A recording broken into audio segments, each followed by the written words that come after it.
Hey guys, how's it going? It's Dazar here signing in. Hope you're all doing well. And we are finally here and we are unlocked. The lockout is over. And someone do me a favor. Someone could please wake up Hal Steinbrenner and Brian Cashman, tell them the lockout is over. As just before I came on here, we learned that the New York Mets are acquiring Chris Bassett from the Oakland A's. And man, Uncle Stevie just continues to bully Hal here. And yeah, and this is what the New York Yankees have become. You know, it really makes me believe they're not serious about winning. Okay, so unless I know we have time, there's still key free agents out there. But I mean, listen, let's get something going here, okay? I know you're probably, doing your due diligence and everything, but I mean, I know none of the big time free agents are not off the board yet. But it's like, let's get something going here. Give us something. We haven't heard anything. I know this organization does not leak anything out, but you know, hopefully, this could make up. One of these big moves here can make up for whatever crosstown Mets have done so far, and Uncle Steve is not playing. So yeah. So someone please give that memo to Hal Steinbrenner, Brian Cashman. And then here we go, as I will address the Yankee issues going into 2022 season. As players actually, tomorrow is the official report date to spring training. I know we've seen some guys here or there from different teams already in camp and all. But yeah, tomorrow we'll be seeing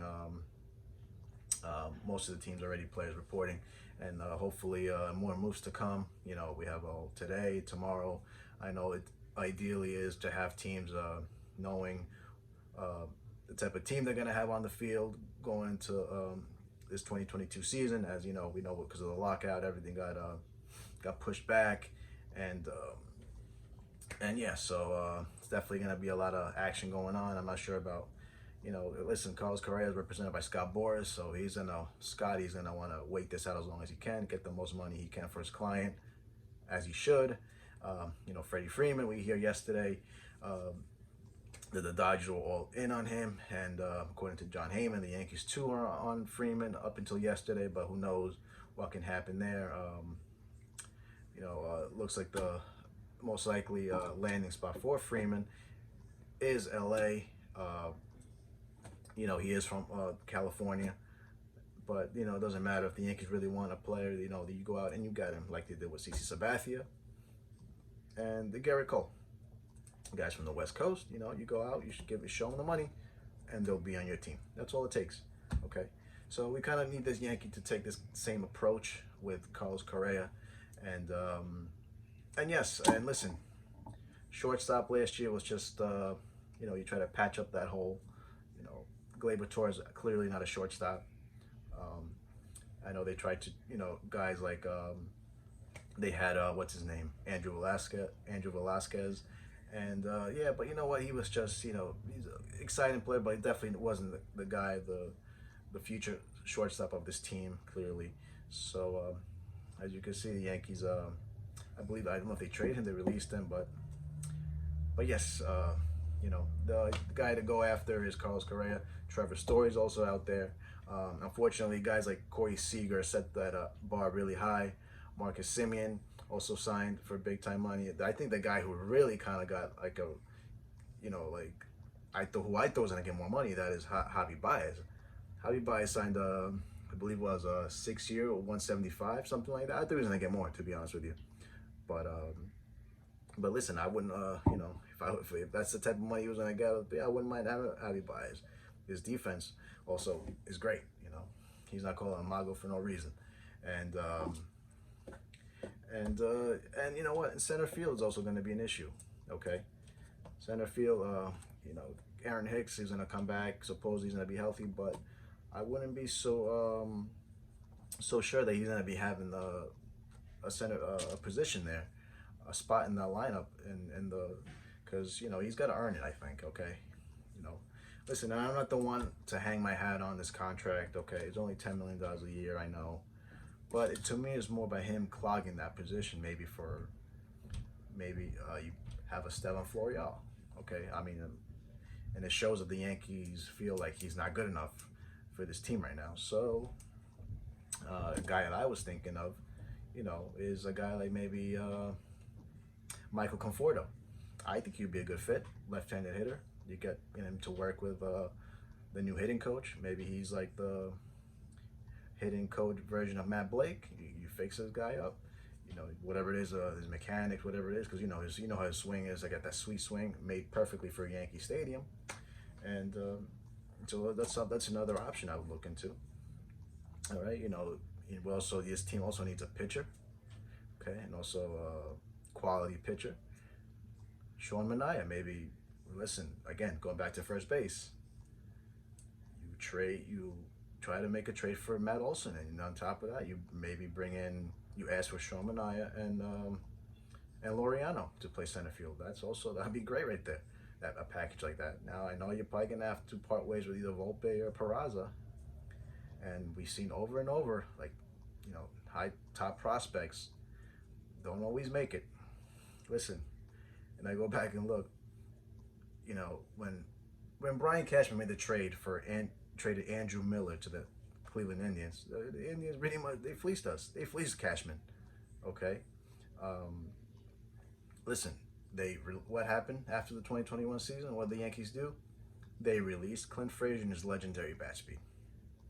Okay, he signed with the Cubs, and that was it. Andrew Miller helped the Cleveland Indians go to a World Series. Yankees have not sniffed the World Series since 2009. So there you go. Justice Sheffield, where is he? Yankees shipped him over to Seattle for James Paxton. But what has he done there? What kind of player has he become? Definitely almost a non-factor. So that's just what you do. I mean, I think you have to give up one of them. I try to give him Peraza. And, guys, I know it's probably a very unpopular opinion here, but I wouldn't mind parting ways with Gleyber Torres.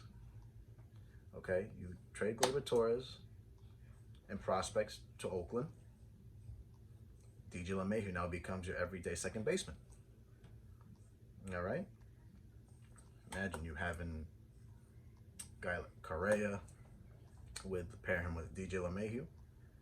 Much better your team just got right there. Olsen, your first baseman, or Freeman.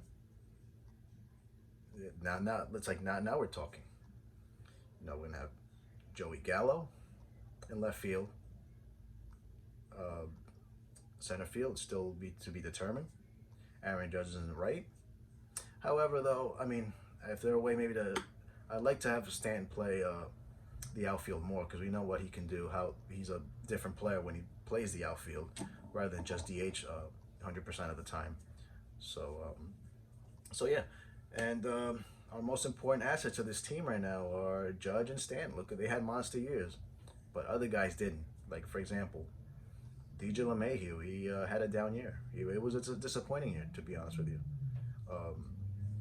We definitely did not expect, especially after getting this big contract from the Yankees.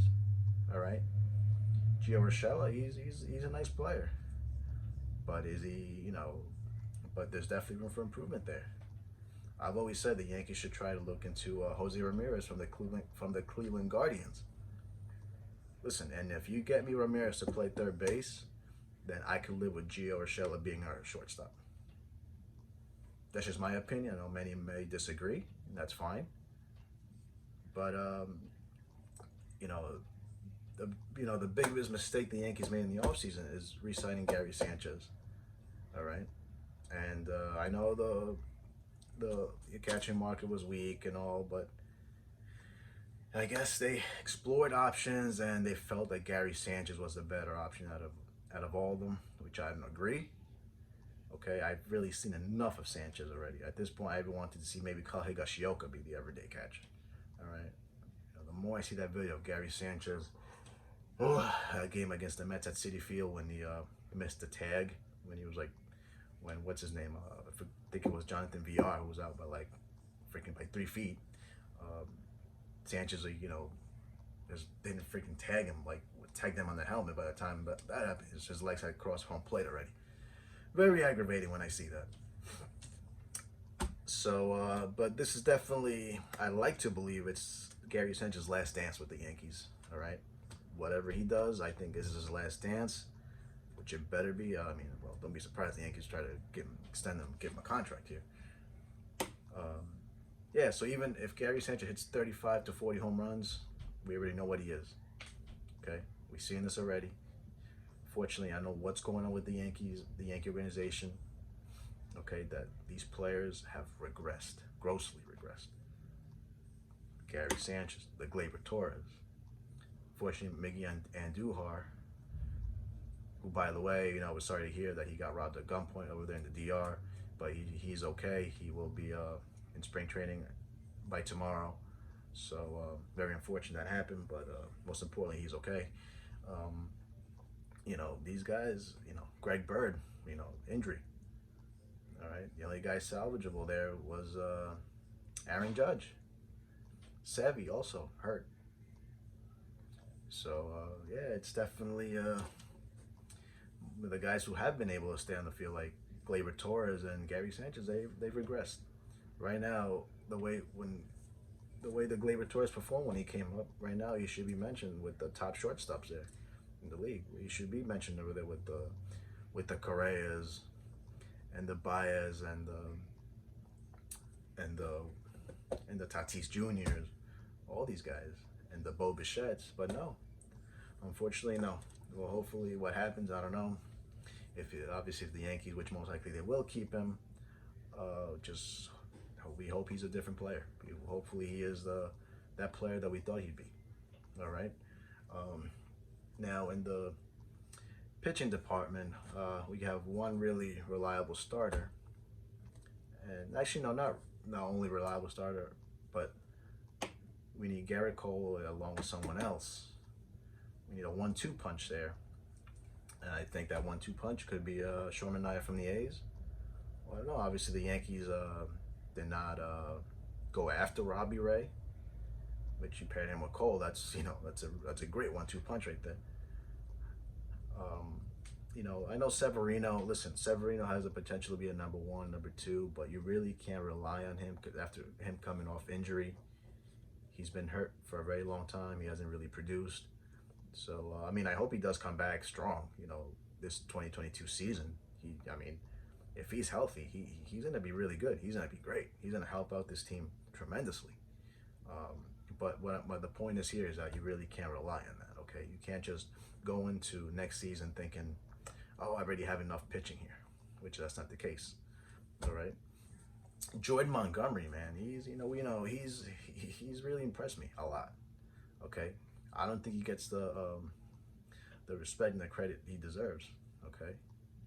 He's shown me a lot, especially in the playoffs too.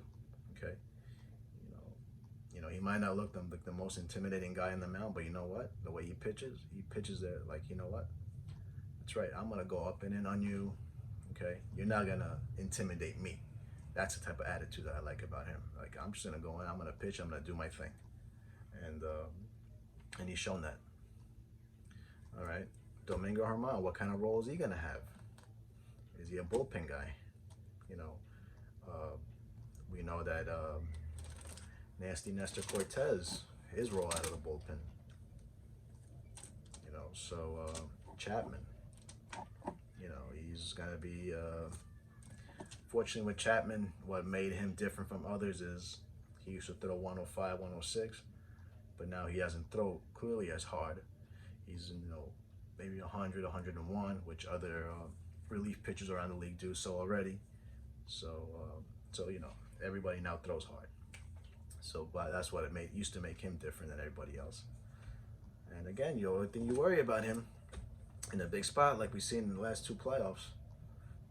So, and you also hear Zach Britton will not be pitching next year, and you also hear rumors the Yankees will invest a lot in the bullpen, which clearly I don't know why they would think that or think that's a good idea, because when clearly did not work out given Chapman and Zach Britton big contracts, okay, and which I was in favor of, but it just didn't work out. And if the Yankees want to be really analytical, I think the area where they should be analytical is in the bullpen. You bring up a bunch of these no names, or you pick up a bunch of these no names who've been released. see, those who got guys with live arms. Those are the guys you develop, and you guys bring them into your bullpen. Those are the type of guys you need. Like that's what the Tampa Bay Rays do. You don't have to go out spending big time on a bullpen. And I know the Yankees relied on having a powerhouse bullpen, thinking, okay, here we go.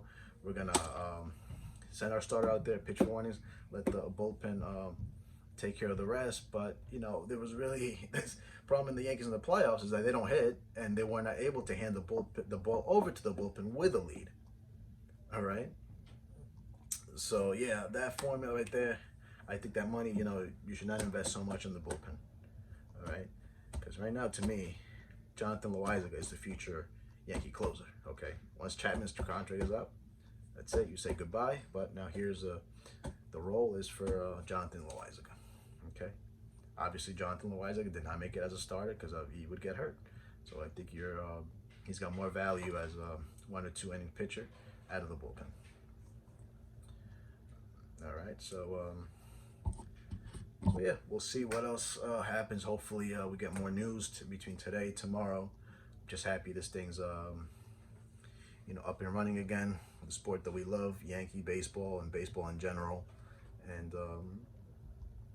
yeah, well, hopefully Cashman and Hal are not falling asleep at the wheel, because Uncle Stevie here is continue to eat Hal's lunch.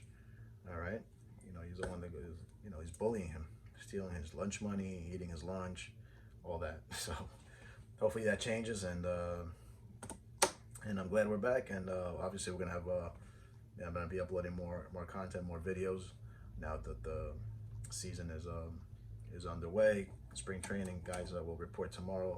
It's the official day, so I'm really excited about that, guys. All right, so we'll be talking real soon. It's Czar here, signing off. Hope you all have a good day.